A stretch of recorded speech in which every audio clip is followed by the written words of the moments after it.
Troy's got so many hidden gems for restaurants. I mean, you got Manory's. This is the oldest place, the oldest restaurant in Troy. We got Famous around the corner. Yeah. There's multiple pizza spots around here. Like, there's an option for everything you're looking for.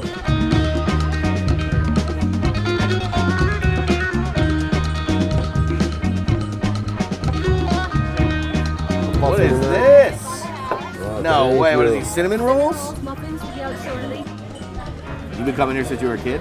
Yeah, so we used to come down here, so going to school in Troy and stuff. We managed to skip out for lunch, and a lot of times we found ourselves down here, Famous, or across the street. And as long as we brought something back for the monitors, they let us in the back door. So we had a nice little gig in high school.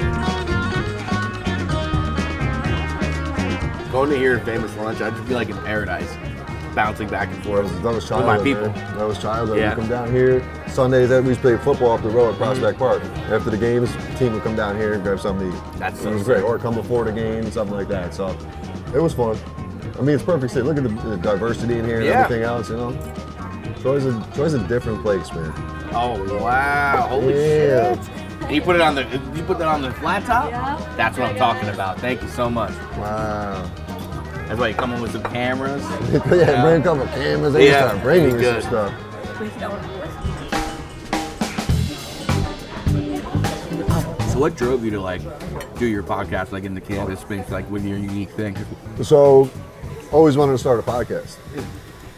Big fan of cannabis. Follow a couple other cannabis podcasts out in the West Coast. There's not that many. There's not. That's the thing too. Like when you really look, there's not a lot of them. So when I started Pitch Putt and Puff, it was primarily to be my own self. Like I wanted to. It became legalized.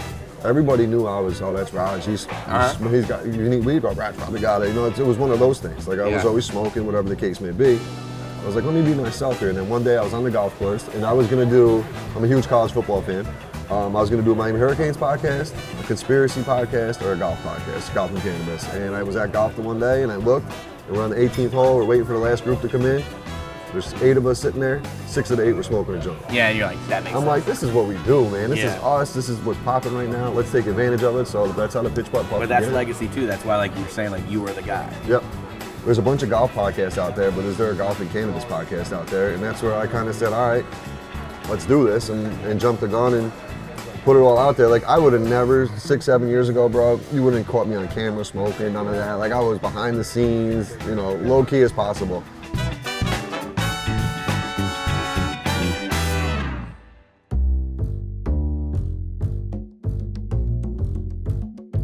We were just looking around because my boys here and me are from Connecticut. So like the New York dispensaries are so cool because they're all super unique and simple. I was telling Sam here, I was like, because we love vinyl and stuff. So I was like, wait till you go into this place. It's like, you could tell when you walk in here, right? It's like music, specifically hip hop, like driven. Yes. And that's what's gonna be cool about showing what you guys do upstairs too. But you know, you guys are one of the first stores. Yeah, we're number Right? 11 Right.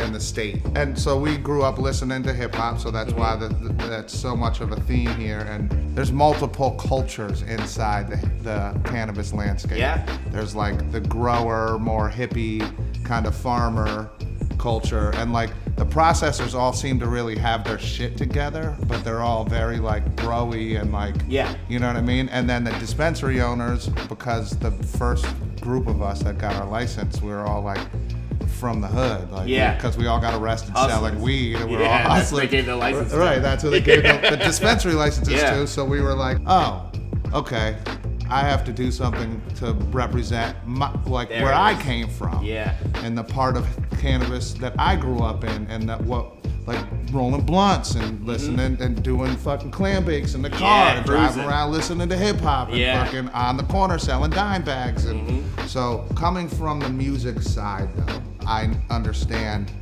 like culture and the storytelling, culture creation, and actually being able to put that on display in a compelling way. So it's like, all right, let's do it for the store. We'll get that designed right and kind of looking how we want it to feel. But then that's how the podcast came into play. I was like, all right, I need to tell the story from our perspective.